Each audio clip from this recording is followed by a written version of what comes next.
Buenas noches nuevamente, Damián. Feliz Día de Hola, Reyes atrasado, feliz año. Que, hola, muy buenas. que Dios le bendiga siempre y bienvenido a la primera charla de Charla entre Amigos 2025. La Más, charla del año, la primera. más entretenida que nunca. Vamos a iniciar como siempre con una pequeña oración y luego avanzamos con el programa. In nomine Patris, Filio Spiritus Sancti. Pater noster, qui es in celi, sanctificetur nomen tuum, adveniat regnum tuum, fiat voluntas tua, sicur in cielo ad in terra, pane nostrum quotidianum da nobis hodie, et dimite nobis de vita nostra, sicut et nos dimitimus de vitoribus nostris, et ne nos inducas in tentationes, et libera nos a malo. Amen. Ave Maria, gratia plena, Dominus tecum, benedicta tu in mulieribus, et benedictus fructus ventris tui, Iesus. Sancta Maria, Mater Dei, ora pro nobis peccatoribus, nunc et in hora mortis nostri. Amen. Gloria et Pater et Filio et Spiritus Sancto, sicut erat in principio, et nunc et semper, et in saecula saeculorum. Amen. Sancte Micael, Arcangelo, defende-nos in proelio contra nequitias insidias diaboli, est presidium, impere Deus supplices deprecamur, tuque princeps militia celestis, Satanam iarosque spiritus malignos, qui ad perditionem animarum per vagantur mundo, divina virtute in inferno detrude. Amén. Amén. Pater, Filio, Spiritus Sancti. También adelante, los micrófonos son suyos. Bueno, pues llevamos ya tiempo con este programa, ¿no? Un par de años, 2, 3 años, creo que vamos para más tiempo. Eh, y hemos visto cómo ha ido cambiando, evolucionando la sociedad. Entonces, ¿qué es lo que vamos a intentar ver? Lo que vamos a intentar ver a lo largo de estos programas de este año que comienza. Vamos a intentar comprender qué es lo que está sucediendo y en qué dirección va a ir todo. Entonces, yo suelo decir que el objetivo de esto no se trata de pecar de pesimista, ¿no? Porque es fácil caer en el pesimismo. Todo va mal, la situación se complica cada vez más. Y es cierto, la situación se complica cada vez más, ¿no? Este pasado año ha sido bastante duro, ¿no? Bastante conflictivo. Entonces, siguiendo esa dinámica, se supone que este año mejor no va a ser. Nos vamos a enfrentar a un año muy duro, ¿no? Por eso digo que el objetivo, o sea, que no se trata de ser pesimista. Me decía mi hermana el otro día, no, es que eres muy negativo, siempre estás hablando de cosas negativas. No, no, en absoluto. Yo soy historiador, tengo una determinada especialidad en toda la historia. Pero el objetivo no es hablar de cosas negativas, sino analizar, pensar, reflexionar en qué dirección va todo y por qué puede ir mal o no puede ir mal las cosas, la situación.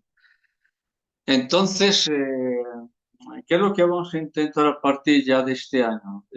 Pues vamos a intentar comprender qué es lo que está sucediendo. Entonces vemos que todo se está acelerando mucho, ¿no? Esta semana pues hemos visto la caída del presidente de Canadá. Entonces, vamos un poco con el objetivo de esta charla. Lo que hemos visto en estos últimos 7 días es que ha caído el presidente de Canadá, Justin Trudeau. Eh, Hay unas imágenes que yo las he recogido de internet, ¿no? Donde se le ve la pantalla que está hablando para todo el país y en una cafetería o en un lugar donde hay mucha gente, están esperando a ver cuál es lo que dice el presidente, ¿no? Y cuando dice que renuncia, el griterío ha sido impresionante, ¿no? Yo creo que ha habido fiesta en Canadá. ¿Es un personaje odiado? Bastante. ¿Por qué razón? ¿Por qué razón ha dimitido este hombre? Porque está implicado en asuntos de pederastia. ¿Cómo? Justin Trudeau, el presidente de Canadá. Sí, sí, está implicado en tráficos extraños.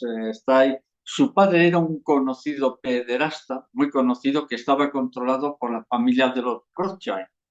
Y uno de los Rothschild lo tenía controlado. Entonces, estamos viendo que empezamos ya muy acelerado este año. Entonces, también paralelo a esto tenemos al presidente francés. El presidente francés también está en la cuerda floja. También está en la cuerda floja el presidente alemán. ¿Por qué describo esto? Porque es un asunto frío, ¿no? Hablar de política es algo frío, es algo, bueno, lo interesante sería hablar de algo personal. Sí, de acuerdo. Pero hay que describir esto porque estos son los pasos que nos llevan a una crisis política a nivel mundial. La caída del presidente de Canadá anuncia la caída de más presidentes. O lo digo de otra forma, van a caer bastantes presidentes de distintos países del mundo. No solo ha caído el de Canadá, va a caer más gente. Yo personalmente no lo sé, pero lo intuyo por los movimientos que está viendo. ¿A quién le va a suceder a Trudeau? Al de Canadá. Pues me temo que le va a suceder a alguien peor. ¿Por qué razón? Porque no hay ningún presidente del mundo que no esté colocado por el Fondo Monetario Internacional o por el Fondo Económico que lo maneja Schwab, Karl Schwab. Entonces, ¿a qué nos encontramos? Nos encontramos ante una situación donde se está unificando. Todos los gobiernos tienden hacia un solo gobierno. Por lo tanto, la caída de Trudeau no es buena noticia. ¿Por qué razón? Es buena noticia para los canadienses, claro, pero no es buena noticia porque significa que van a caer gobiernos y esos gobiernos, la élite mundial los va a unificar. ¿Para qué? Para formar un solo bloque político en el mundo. ¿Y esto a qué afecta? Afecta a Estados Unidos. ¿En qué sentido? Donald Trump. Donald Trump parece que le van a dejar subir a la Casa Blanca, parece, salvo que le den un golpe último, que no lo descarto. Entonces, Donald Trump posiblemente, yo he dicho y sigo repitiendo que Donald Trump no gobernará, pero eso no quiere decir que no alcance el poder. Es decir, muy posiblemente le dejen subir al poder, conseguir el poder. ¿Pero cuánto va a gobernar? ¿Un mes? ¿3 meses? ¿4? ¿5 meses? Más no creo. ¿Por qué razón? Porque la élite, vamos a ver, de alguna manera Donald Trump ha cedido en algunos aspectos. Por lo tanto, la tensión entre Donald Trump y quien gobierna el mundo, que es el Estado profundo, puede que eso le permitan alcanzar la Casa Blanca, pero solo de momento le permitan para no armar más lío, porque si no sería visible. ¿Cuál es la razón por la cual la élite mundial no quiere a Donald Trump? Porque hay gente que me dice, no, profesor, Donald Trump forma parte de la élite. No, por una razón muy simple. Si formara parte de la élite mundial, no le hubieran intentado asesinar ya 3 veces, porque Donald Trump ya en un año lleva 4 intentos de asesinato. De momento ha salvado la vida. Luego, si Donald Trump pertenece a la élite mundial, ¿por qué intentan matarlo? No pertenece y la élite mundial no lo aguanta. ¿Cuáles son las razones por las cuales a Donald Trump no le quieren? No le quieren por 2 razones muy importantes. La primera es un hombre de trato muy difícil. Yo estoy ya lo he dicho. Negociar con él es muy difícil. Es un hombre que tiene sus ideas, tiene sus esquemas, y entonces el esquema que él tiene de la presidencia, él no es presidente, él es un empresario. ¿Qué significa eso? Que a él no le interesa la guerra y al Estado profundo está sumamente interesado en la guerra. Luego ahí tenemos un choque muy fuerte. Bueno, entonces el primero es que es muy difícil de tratar con él. Y el segundo, el más importante, es un hombre imprevisible. ¿Qué quiere decir esto? Tú nunca vas a saber por dónde sale Donald Trump. Y eso molesta al poder, a cualquier poder. Es decir, en una empresa, ¿no? Un jefe de sección se ha ido a otra empresa y hay que nombrar pues, al jefe que le sustituya. el área de comercio, el área de personal, lo que sea. Entonces, la empresa siempre elige a candidatos que sean personas eh, predecibles, que sabes lo que va a suceder y lo que va a decir. Y Donald Trump es un hombre impredecible. Nunca, nunca, nunca sabes por dónde te va a salir. Y eso molesta al poder. Por lo tanto, el poder mundial, la élite mundial, no va a permitir que Donald Trump gobierne. ¿Por qué razón? Por esas dos razones. Porque es difícil tratar con él y porque es un hombre que nunca vas a poder contar con él. Porque si tú le dices una cosa, él dice que no va a estar de acuerdo y por lo tanto te lo va a echar abajo. Una prueba de ello es que ha dicho, necesito Groenlandia y los datos que tengo, vamos, se lo he leído por ahí, no recuerdo dónde. Parece ser que Donald Trump ha acordado el precio para comprar Groenlandia. Se requiere tener un empuje tremendo, es decir, este hombre no se detiene. Y ha dicho también que México es si de Sheinbaum, que si Claudia Sheinbaum, que es judía, por cierto, judía, cuidado, que es judía, ya ha dicho que él está dispuesto a meter mano a México, a meter mano militarmente, y que el canal de Panamá lo quiere también para él. Todavía no ha asumido el poder político y ya tiene en marcha todo un proceso de qué es lo que quiere. Y eso a la élite le molesta mucho. Sigo insistiendo, no le van a dejar gobernar, aunque gobierne un tiempo. Entonces, estas dos características significan que a Donald Trump le lleva una cosa. Él no quiere guerras, porque él es empresario más que presidente. Pero el poderoso sistema norteamericano industrial militar no le van a permitir que detenga las guerras. Porque si detienen las guerras, Estados Unidos, ¿de qué va a vivir Estados Unidos? Porque Estados Unidos vive desde la Segunda Guerra Mundial. Estados Unidos lo único que ha hecho ha sido guerras y guerras y guerras y guerras. Matar, matar, matar. Exterminar, quitar jefes de Estado, poner otros, derrocarlo, volver a matarlo, invadir país. Estados Unidos lo que ha hecho desde la Segunda Guerra Mundial solo ha sido hecho.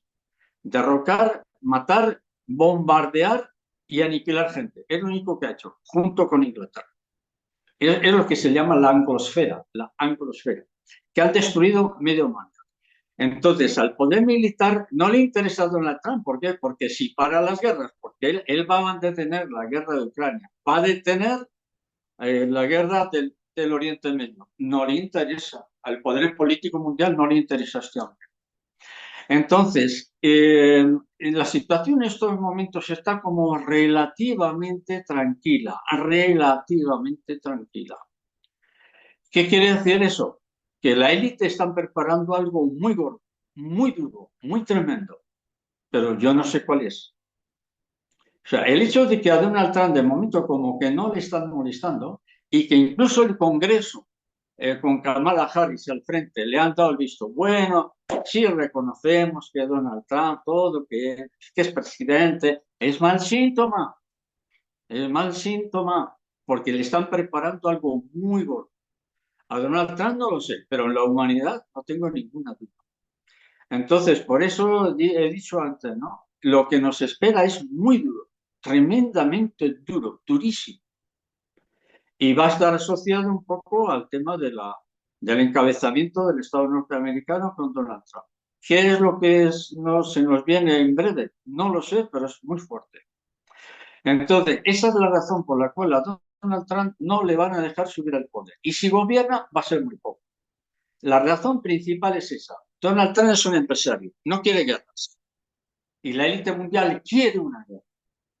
Entonces, claro, aquí me salto del ámbito geopolítico y tengo que ir al ámbito teológico metafísico. ¿Cuál es? Que es el cumplimiento de lo que está escrito.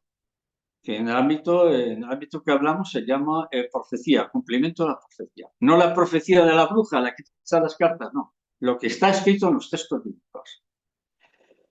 La guerra es inevitable. Pero Donald Trump no quiere guerras. ¿Qué significa esto? Que para que se cumpla lo que tiene que cumplirse en el ámbito profético, la guerra es inevitable. Y Donald Trump no quiere guerra. Yo no sé si me entendéis lo que estoy diciendo. Aquí hay un choque, hay un choque de dos frentes que el resultado va a ser explosivo, tremendamente explosivo. Por eso es lo que intuyo, que están preparando algo gordísimo. No sé si en Estados Unidos o a nivel mundial, pero están preparando para quitarle a este hombre del poder. Y por los datos que tengo, este personaje en quien han delegado toda la élite mundial, que han delegado en un personaje todo el poder del mundo, por los datos que tengo, ese personaje que tiene todo el poder, no le quiere a Donald Trump en el poder. No sé si hablo claro. Estoy hablando clarísimo. Ese personaje que ya controla toda la humanidad ya ha expresado que no le quiere a Donald Trump como presidente de Estados Unidos. Más claro, agua. ¿Qué significa esto? ¿Cuál sería un poco la dinámica de Estados Unidos del sistema político norteamericano? ¿Quién podría gobernar? Yo no tengo ninguna duda que si a Donald Trump se lo quitan encima y va a ser una mujer la que gobierne Estados Unidos. ¿Esto va a ser así? Es mi pronóstico. ¿Puedo equivocarme? Por supuesto que puedo equivocarme, pero es mi pronóstico. Vamos entonces ahora a esperar. Vamos a otra cuestión, porque estamos haciendo un breve repaso, un repaso de lo que hay, ¿no? Vamos al tema de lo que hay bastantes personas que me han consultado. Yo, digo, como que no me interesó ese tema de Francisco con la cachava golpeando ahí la pared o la puerta o el picaporte, lo que sea. ¿Cuál es mi opinión sobre esto? O sea, el jubileo. El jubileo. ¿Cuál es mi opinión? Lo confieso, soy escéptico. Soy muy escéptico en estas cosas. ¿En qué sentido? Yo no voy a entrar en cuestión de legalidad o no, pero el jubileo que se hizo cuando estaba vivo todavía Benedicto XVI y que lo inauguró también Francisco, era válido porque estaba presente Benedicto, pero esta vez no hay presente de lo que yo considero legal. No voy a entrar a hablar de la legalidad o no de Francisco, pero desde mi punto de vista este jubileo no es válido. ¿Puedo estar cometiendo un error? Sí, pero yo asumo los riesgos de lo que estoy diciendo. ¿Por qué razón? Porque este hombre ha demostrado que no es un pastor verdadero. Entonces, como no es un pastor de verdadero, todo lo que decreta no tiene validez canónica. Para mí, este jubileo no tiene validez canónica. Puedo estar arriesgándome, estoy arriesgando mucho, pero estoy hablando desde mi conciencia y no significa que los demás tengan que tragarse lo que yo estoy diciendo, no. Yo no estoy diciendo que los demás tienen que tragarse lo que yo digo. Es una opinión en base a mi conciencia. Y la conciencia es sagrada, ¿eh? ¿De acuerdo? Entonces, una indulgencia, pero ahora supongamos que el jubileo es válido. Vamos a la otra versión. El jubileo es válido. Entonces, el jubileo, si tú tienes indulgencia plenaria, si pasas a tal sitio o haces esto al otro, lo otro. Está bien, eso está bien. Pero desde mi punto de vista y desde mi experiencia, un jubileo, o mejor dicho, una indulgencia no tiene validez si la persona no hay una conversión en su vida, no hay un cambio de actitud. Entonces, como hasta la religión se ha convertido en una fase de turismo, bueno, pues mira, si yo paso la puerta de tal, tengo indulgencia, no sé qué, mira. Para mí todo eso es un comercio. No hay indulgencia si no hay conversión. Y si sigo toda la vida con infidelidades, con el trago, criticando, chismorreando y maldiciendo a todo el mundo. El jubileo no tiene ningún sentido si no hay un cambio de vida, si no hay un cambio de actitud en nuestra vida. No tiene ninguna validez eso. Lo primero es una conversión. Tiene que haber un cambio de vida. Tiene que haber un cambio en nuestra forma de enfocar la vida. El jubileo, bueno, pues los que no sepáis este tema, el jubileo ya viene expresado en los libros del Antiguo Testamento, porque no es algo que se ha inventado la Iglesia. O sea, el jubileo no es ningún invento de la Iglesia, sino viene ya de la tradición del judaísmo. Esto lo encontramos en los libros de Deuteronomio, en el Levítico y en el Deuteronomio. La ley divina que establece Dios sobre el tema de la economía, porque es un tema de deudas. El tema del jubileo está asociado a la deuda. Deuda. ¿Cuál es? Que la ley divina establece que cada 50 años todas las personas que tengan deudas, por ejemplo, un campesino, un labrador, pidió un préstamo, vamos a hablar en moneda actual, ¿no? Pues ha pedido $1.000 o 1.000 euros, ¿no? Porque necesita sembrar el campo, las plantas, el regadío. Pero resulta que ha venido una mala época, sequía, muchos meses de sequía, poca lluvia, total, que la cosecha se ha perdido, prácticamente se ha perdido. Entonces, ese préstamo que yo había pedido, no lo voy a poder devolver porque no tengo fondos para devolver y porque la cosecha se me ha arruinado. Entonces, esa persona pasaba a depender del señor que había dado un fondo económico para que tú siembres. Esa persona se convertía en esclavo de la persona. Entonces, Dios establece una ley. Cada 50 años, todas las personas que tengan deudas quedarán completamente libres de deudas. Todas. No habrá, es decir, si la mujer se convirtió en esclava, en los hijos y vamos, que toda la familia, debido a que no han podido devolver la deuda, entonces quedan a expensas del Señor, que tenía el poder y que Dios se prestó. Entonces, la ley divina establece también que se devolverá solo la parte que se ha prestado. Es decir, a mí me han prestado $100, $1.000 o 1.000 euros, y la ley divina establece que solo puedes devolver 1.000, no puedes devolver más. ¿Por qué? Porque eso es injusto. Entonces, los judíos, como no podían violar esa ley divina, lo que hicieron fue deformar la ley. ¿De qué manera? Entre los judíos se prestan dinero y solo se devuelven el dinero prestado. Pero a los goyim, a los que no somos judíos, se les pide $1.000 más un 20%, que es lo que se llama la tasa de interés. Y de ahí viene la deuda. Y a través de la deuda, las personas pasan a depender de un señor que te convierte en esclavo. Y entonces el jubileo establecía que cada 50 años, todos los que han quedado esclavos, perdieron la casa, perdieron los bienes inmuebles, lo perdieron todo, todo, todo, se le tiene que devolver todo lo que ha perdido. Nos hacemos una idea de esta norma tan revolucionaria. Es decir, yo, por ejemplo, he pedido un préstamo de $1.000, 1.000 euros, ¿no?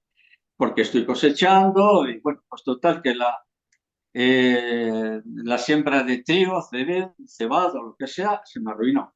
Y no solo no tengo la cosecha, sino que además que estoy con deuda. Entonces, toda mi familia está endeudada.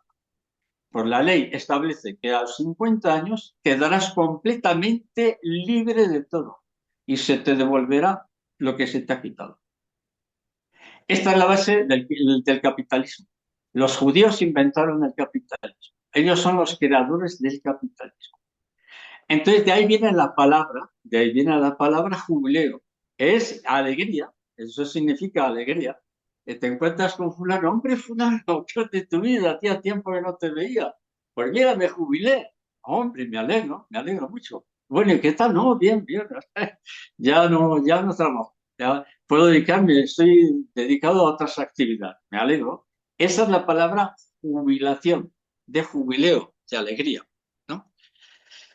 Bien, pues entonces yo lo siento, pero este jubileo de Francisco para mí no es válido. ¿Puedo equivocarme? Sí, yo asumo la responsabilidad, pero para mí el jubileo es establecer un contacto con Dios, es decir, entregar tu vida a Dios. Esa es la clave del jubileo. ¿De acuerdo? Porque a través de la Edad Media surgió la compra de derechos de cuestiones religiosas. Ahora, la simonía. La simonía es comprar cargos religiosos. Es decir, yo quiero ser obispo, estoy hablando de la Edad Media, entonces, ¿cuánto me cuesta comprar el cargo de ser obispo? Tanto dinero. Y se me nombraba obispo. Y esta fue una de las razones por las cuales Lutero protestó, y en ese aspecto tenía razón. ¿Qué más podemos comentar? Pues estamos activando ya la primera charla de lo que va a ser. Entonces, estos tres aspectos es lo que yo quería iniciar, pues una serie de charlas que vienen. Pero yo no tengo ninguna duda que lo que viene es muy duro y en estas charlas lo que vamos a hacer es ver de qué manera podemos enfrentarnos a lo que viene. Porque lo que viene es duro en el ámbito político, en el ámbito económico y en el ámbito religioso.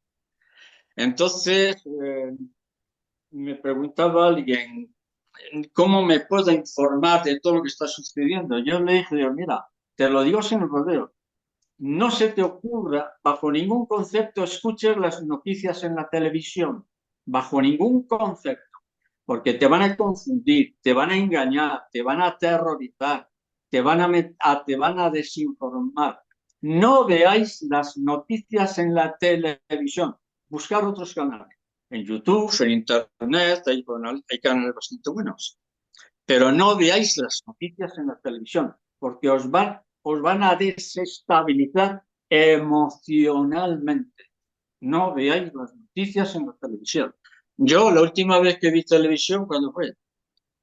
Vamos a ver, hace unos 8 años. La última vez que vi yo televisión fue hace 8 años. Todo lo demás es a través de la computadora.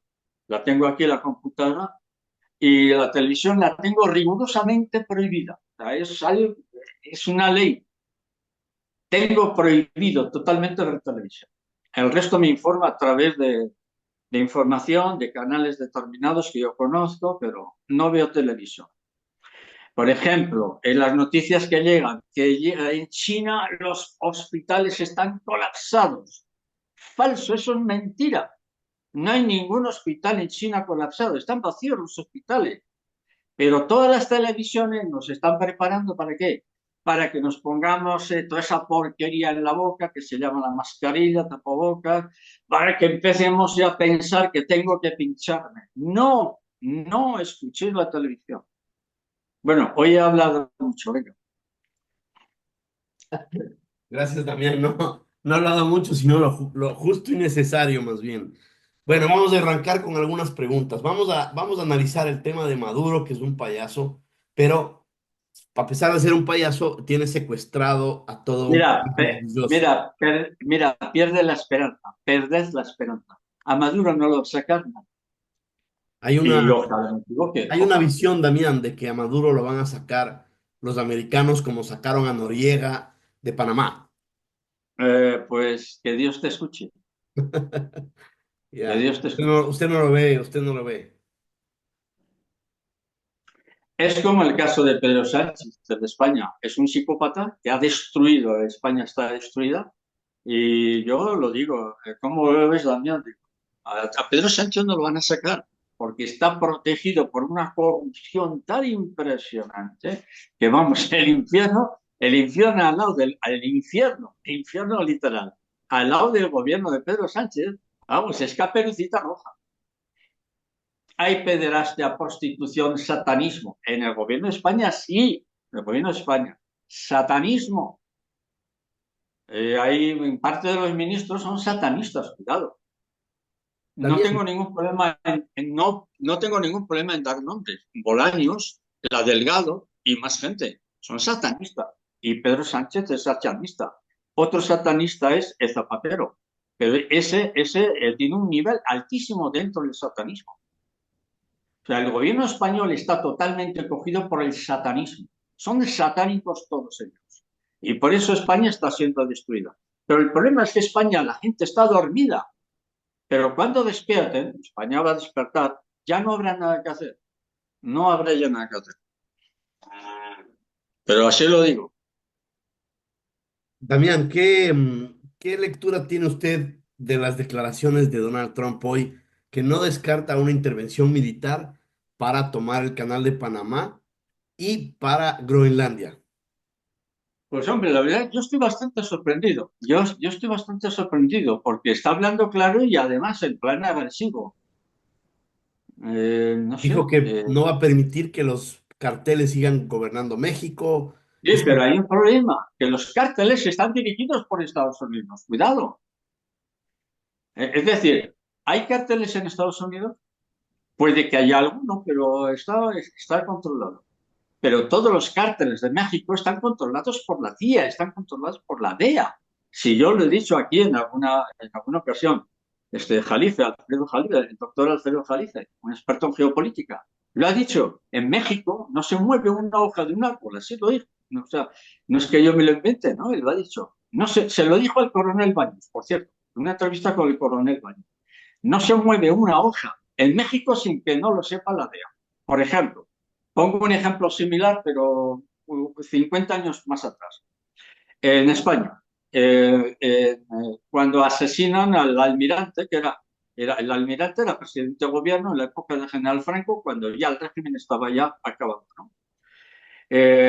No, los documentos dicen que fue la ETA, el grupo terrorista de la ETA. Sí, de acuerdo, fue el que apretó el botón. Pero quien preparó el asesinato del almirante Carrero Blanco fue la inteligencia norteamericana. En España, desde la década de Franco, desde el final de Franco, no se ha movido una mosca. Fíjate, estoy diciendo una mosca, ¿eh? No se mueve en España una mosca sin que no lo controlen los servicios de inteligencia norteamericanos. Y en México es exactamente lo mismo. Entonces, no descarto que intervenir México militarmente. Pero ¿quién controla la droga en México? La controla Estados Unidos. No lo controlan los cárteles. Los cárteles es un delegado. Un delegado, bueno, tú eres un empresario y te digo, oye, mira, fulano, necesito un delegado para ese país. Sí, muy bien, de acuerdo. Te encarga, muy bien. Pues los cárteles mexicanos son delegados de la droga para pasar la droga a Estados Unidos. No hay sistema de drogadicción en el mundo que no esté controlado por los gobiernos. ¿Quién controla el fentanilo? ¿Quién controla el LSD? La heroína, la cocaína, la marihuana, el hachís, ¿quién lo controla? El Estado. El Estado, ¿qué es lo que ha hecho Bukele?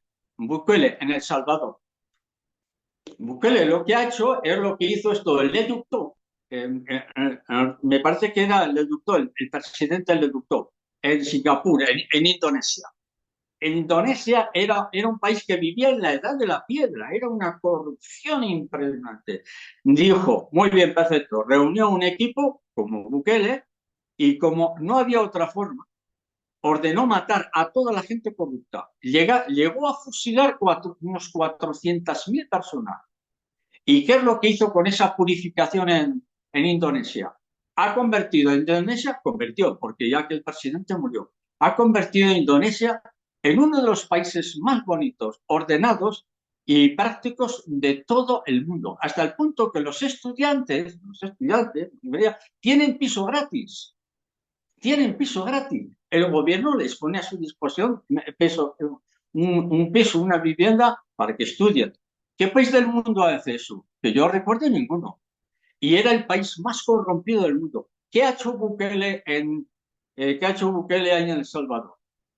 Ha empezado a eliminar a gente y lo que ha hecho es preparar a la policía y darles un sueldo más elevado. ¿Para qué? Para evitar que la policía se deje corromper porque solo tienen un sueldo de $50 al mes. Así tú no puedes hacer nada.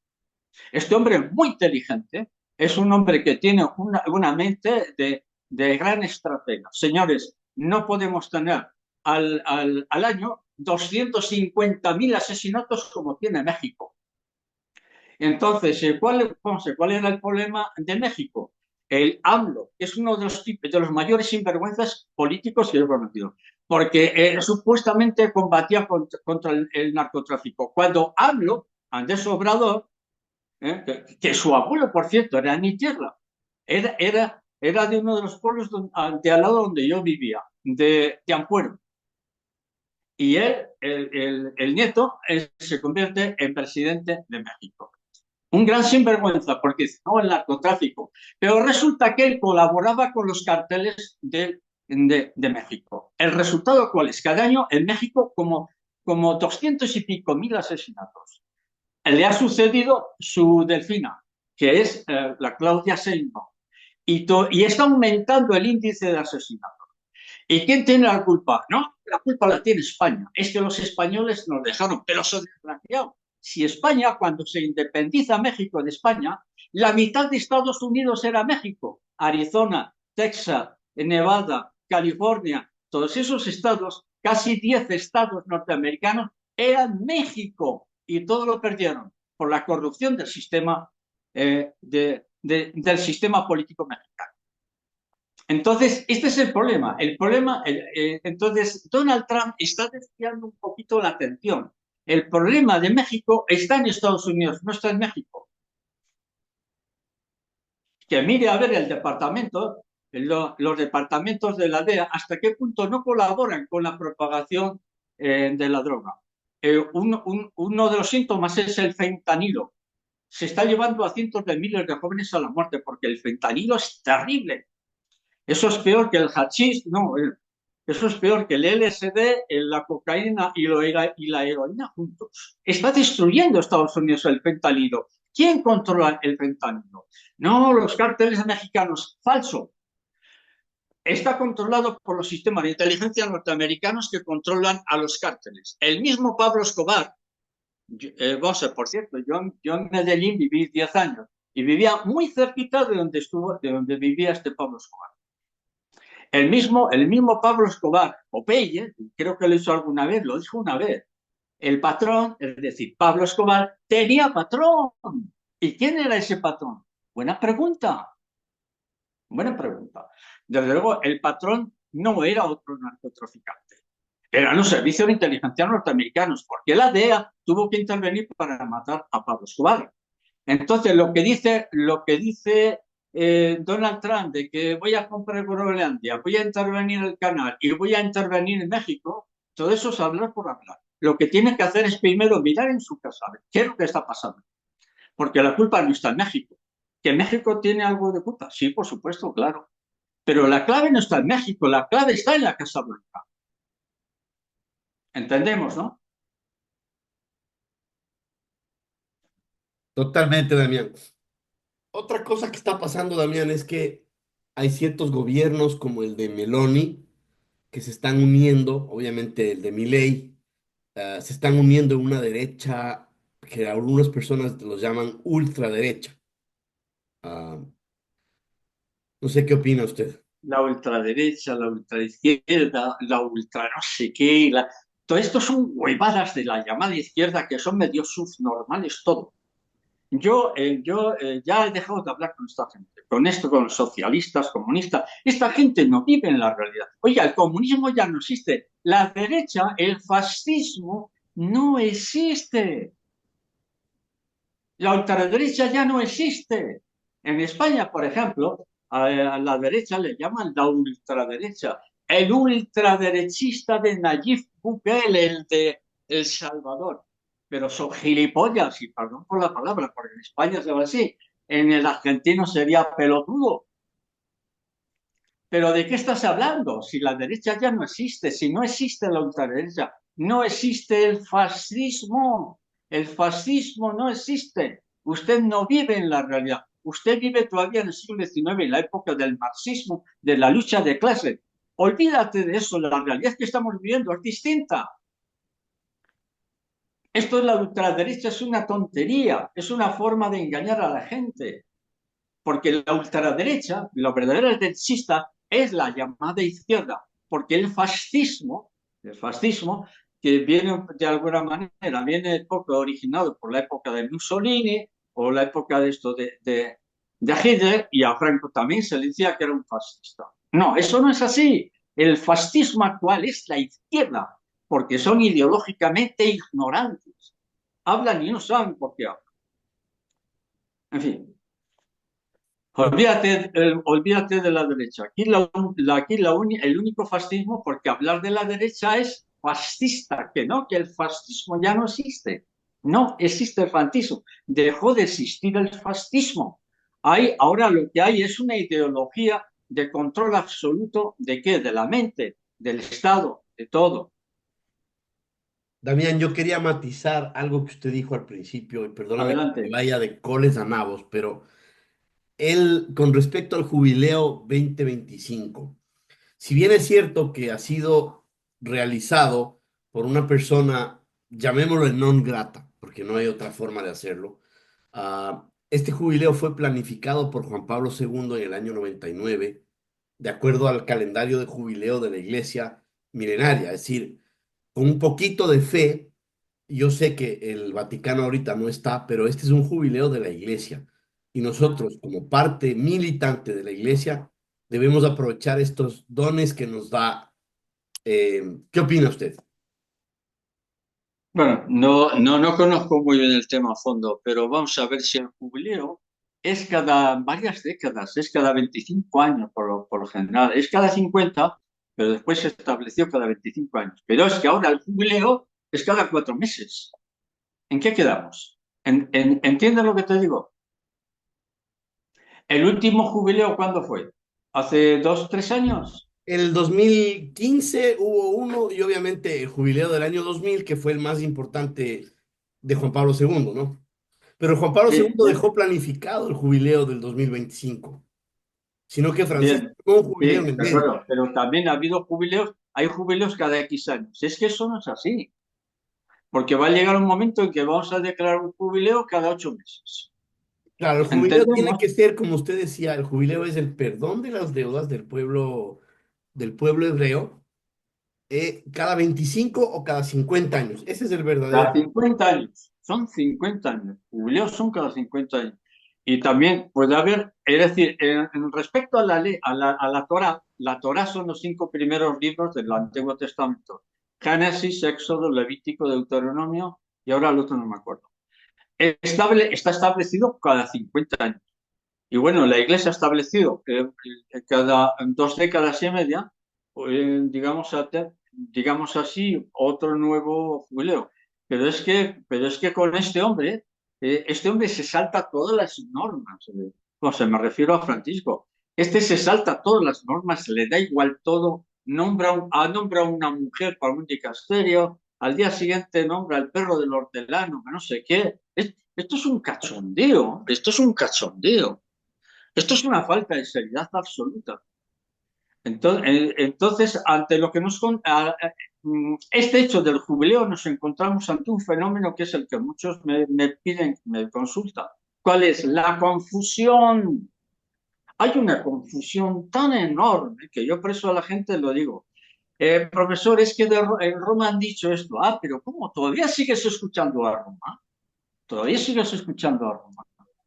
Si es que en Roma ya no sale nada, nada que sea sano. Entonces una persona me preguntaba, ¿qué es lo que está sucediendo? Mira, sobre la iglesia milenaria de 2000 años, con sus errores y sus cosas, en poco tiempo se ha establecido encima. Esta es la iglesia milenaria, bimilenaria. Vamos a poner un ejemplo, es en mi mano. En poco tiempo, desde el Concilio Vaticano II, rápidamente se ha puesto encima otra iglesia que ha cubierto, ha tapado a la iglesia verdadera.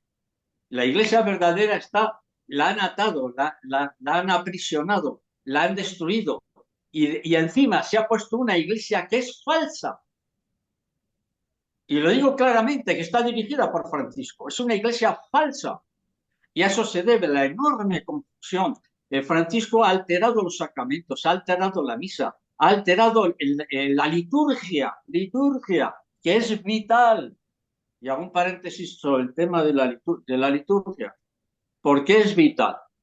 Cuando, por ejemplo, a Benedicto, que todavía no era papa, le preguntaron cuál sería, eminencia, la razón por la cual la Iglesia podría quedar eh, destruida. No sé si el verbo fue destruir, en poco tiempo. Y Benedicto dijo, pues todo va a depender de cómo tratemos la liturgia.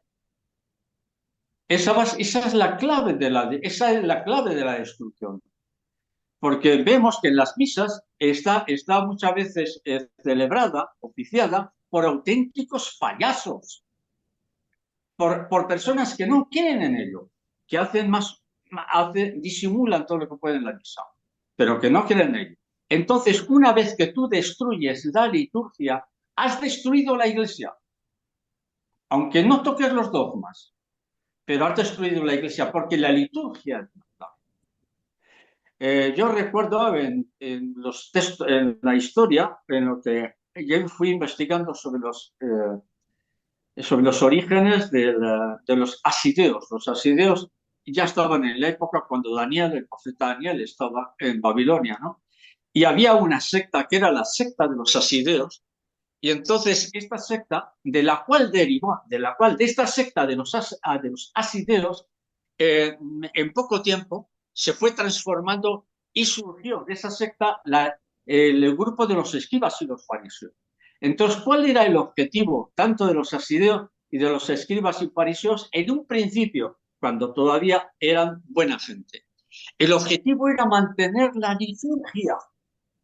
La liturgia era la clave, mantener la liturgia, porque si la liturgia la destruye, lo destruyes todo. Por ejemplo, una comparación entre una misa clásica de siempre, que la misa de siempre, ¿cuál ha sido? La misa en latín, de origen mozárabe. Yo que soy de España, el mozárabe, la misa mozárabe se mantuvo durante mucho tiempo hasta que después se adaptó al rito romano. Las misas mozárabes se hacían en las grutas, en las montañas, los monjes que estaban perdidos en el norte de España, sobre todo en el norte de España, porque el resto estaba bajo una influencia musulmana. Entonces el rito mozárabe se mantuvo durante mucho tiempo, es muy bonito. Y pasó después a la liturgia en latín. Esa es la misa de toda la vida. Tú no puedes comparar una misa clásica de 2000 años con la misa de Novus Ordo, que es la misa que todos conocemos. El Novus Ordo sigue siendo válida. Claro que sigue siendo válida. Hasta que la deformen, claro. Entonces, la clave de lo que estamos hablando es la pureza está en la liturgia. Y entonces Francisco lo ha destruido todo. Todo lo ha destruido. Y este es el problema, y ahí viene la confusión. Entonces, sobre esta iglesia verdadera católica, en menos de 50 años, se ha puesto encima, la ha aplastado, la ha ahogado, la ha aniquilado a la verdadera iglesia católica. Entonces te sale un obispo, no, es que la iglesia es patriarcal, pero huevón, ¿de qué estás hablando de patriarcal? Tú eres un infiltrado. ¿No? Tenemos que ordenar a las mujeres porque las mujeres tienen que ser sacerdotes, pero so desgraciado, ¿tú de qué estás hablando? Tú eres un destructor de la iglesia. Entonces la iglesia católica actual está sobre la verdadera iglesia católica. Se ha puesto una falsa iglesia y esta falsa iglesia la está aplastando, la está destruyendo, la está destruyendo. Y entonces, esta es la razón por la cual yo he dicho que salvo intervención divina aquí no hay nada que hacer. Ni a nivel económico, ni a nivel político, ni a nivel religioso. Pero para eso yo ya advertí en su día, ya lo advertí. Aparte de decir, disculpad, soy historiador, sí, soy historiador y yo tenía documentación ya de qué es lo que venía. Y en un año ya tan lejano como el 2015, yo ya advertí de lo que iba a suceder con Francisco. Ya lo advertí.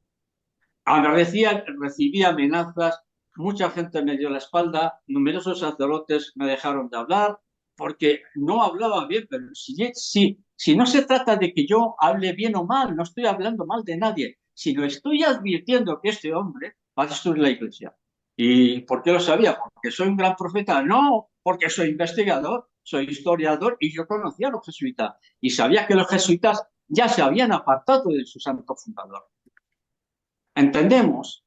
Esta es la razón de la confusión, porque la gente piensa que la Iglesia Católica actual sigue siendo la verdadera. No, se ha puesto encima una falsa iglesia. Encima, esta iglesia es falsa, que está aplastando, está aniquilando a la verdadera iglesia.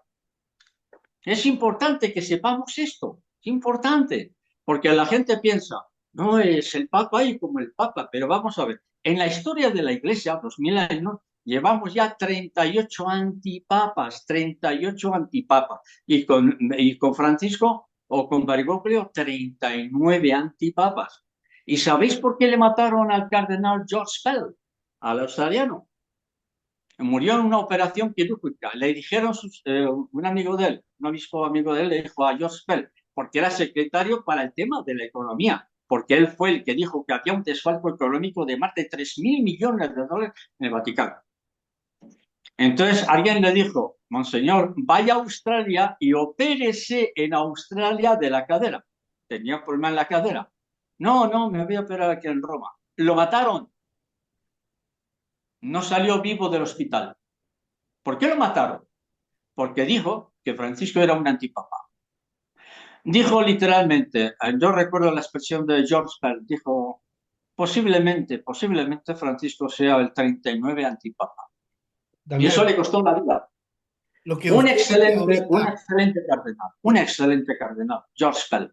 lo que usted dice ahorita es tan importante, no tiene idea la trascendencia de lo que acaba de usted de mencionar, porque las personas han tomado una posición de papolatría, es decir, el papa no es bueno, me salgo de la iglesia. Eso no está bien. Es el, como usted dice, 39 antipapa. Déjele Son al 39. antipapa que haga lo que quiera. Nosotros somos la iglesia, debemos defenderla y debemos permanecer en la iglesia de siempre, peleando por la iglesia, no salirnos porque el papa no es bueno. Eso no está bien. Sí, no, mira, esto que dices es importante. Bueno, he elevado mucho la voz, me disculpáis, es que a veces grito un poco. Sí, la gente dice, no, yo me voy de la iglesia. Ha habido un conocido, un conocido que fue protestante, entró en la iglesia y se ha ido otra vez. Eso es un error. Es decir, no, me voy de la iglesia porque la iglesia es un desastre. No, que no, pero eso es un error. ¿Y por qué te vas a ir de la iglesia? Espera, aguanta aguanta hasta que pase la tormenta. Aguanta hasta que pase la tormenta, porque esto pasará. Ya está. Esto pasará. Pero abandonar la Iglesia Católica porque no se está de acuerdo. Vamos a ver, mira, acabo de recordarme ahora. Yo estoy hablando el otro día con un sacerdote que es sedevacantista. Yo imagino que sabemos lo que es un sedevacantista, ¿no? Desde hace 90 años consideran a todos los papas herejes, antipapas. Oiga, pero piense un poco. Entonces, ellos se han apartado, se han convertido prácticamente en una secta. Eh, Juan Pablo segundo hereje y antipapa. Benedicto, un hereje. Eh, Juan XXIII, un hereje. Juan Pablo primero, un hereje. Pablo VI, un hereje. Oiga, pero ¿ustedes dónde van? Sí, sí, tampoco. ¿Ustedes dónde Sí, es van? una exageración también. Oiga, ustedes no están bien. Ustedes no están bien de la cabeza. Que puede haber, sí, bueno, pero efectivamente. Yo a este hombre le explicaba, mira, en Pablo VI hay documentación fotográfica, documentación de registro de la voz, hay también de firma que hubo una persona preparada por el sionismo, por la sinagoga, le operaron, era un actor, era un buen actor, le operaron y le pusieron, le amoldaron la cara, que era muy parecido al verdadero Pablo VI. Digo, tengo documentación, te lo puedo mostrar. No, eso es una teoría de la conspiración, pero vamos a ver, te estoy hablando de documentos, que yo no te estoy hablando de una teoría de la conspiración. No, eres un conspiranoico. Yo para mí pensaba, dije, Testigos de Jehová, versión 2. Exacto, No es exacto. Y normal. ¿sabe qué, Damián? Lo que más me Testigos molesta a de mí Jehová, no es ni siquiera los testigos de Jehová, sino el fariseísmo. no, Porque, no, pero fanatismo, no, porque es un rigidez fariseísmo. mental. Porque el único Pero, perfecto es el crítico, el que está haciendo la crítica al Papa Juan Pablo I, al Juan Pablo II, a Pío, a Juan XXIII. El único que se va a salvar es el que está haciendo la crítica. Todos los demás son unos pecadores. sí, Eso se llama no, fariseísmo. llegó un momento en que dije, bueno, bien, vale, vale. Te doy la razón. Porque llega un momento en que tienes que darle la razón. Pero vamos a ver, ¿cómo es posible que en los últimos 90 años, 80, por ahí, 80 años, no ha- todos los papas son falsos? Pero oiga, pero ustedes están bien de la cabeza. Y son sacerdotes, ¿eh? Todos ellos, los sedevacantistas. Bueno, hay gente laica también que son sedevacantistas. Oiga, pero ustedes están bien de la cabeza. Que digas que hay dudas sobre Juan 23, bueno, Juan 23 sí, estuvo asociado a la masonería, después no se sabe. Pero Pablo VI ya hay documentos que confirman, que se confirma que fue el doble de Pablo VI el que firmó el cambio de la misa. Fue el doble. Y tú entras en internet y hay fotografías que son muy, muy parecidos. ¿Por qué? Porque utilizaron los mejores cirujanos del mundo para este actor darle la forma de la cara de Pablo VI.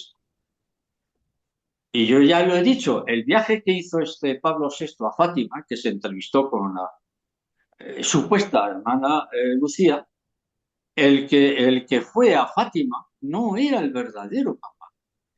Y la monja con la que se entrevista no era la verdadera Pía. Y a Juan Pablo II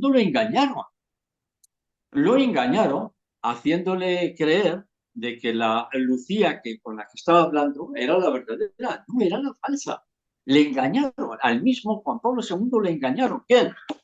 Los cardenales, ciertos cardenales que tenían controlado la vida de la hermana Lucía y la mataron en vida, porque esta pobre chica murió, esta pobre monjita murió 4 años más tarde de la Segunda Guerra Mundial. Pues consiguieron engañar incluso a Juan Pablo II, lo consiguieron engañar. Y hay fotografías de Juan Pablo II hablando con la Lucía, que esa Lucía es la tercera Lucía, porque hubo dos dobles, una original, la hermana Lucía original, una actriz y otra actriz. Y con la que habló Juan Pablo II era la tercera, la segunda actriz, que era la tercera hermana Lucía. Pues a Juan Pablo II lo consiguieron engañarlo, haciendo ver que estaba hablando con la para que veas lo que se mueve en el Vaticano.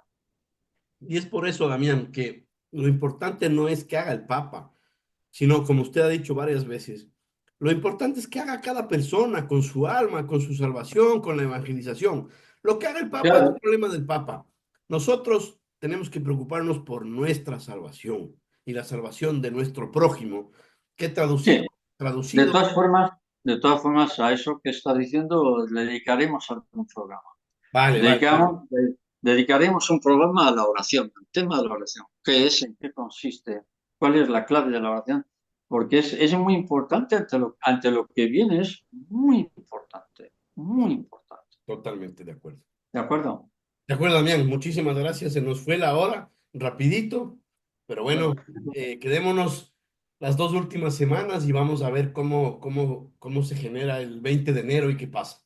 A la expectativa de eso. Vamos a ver.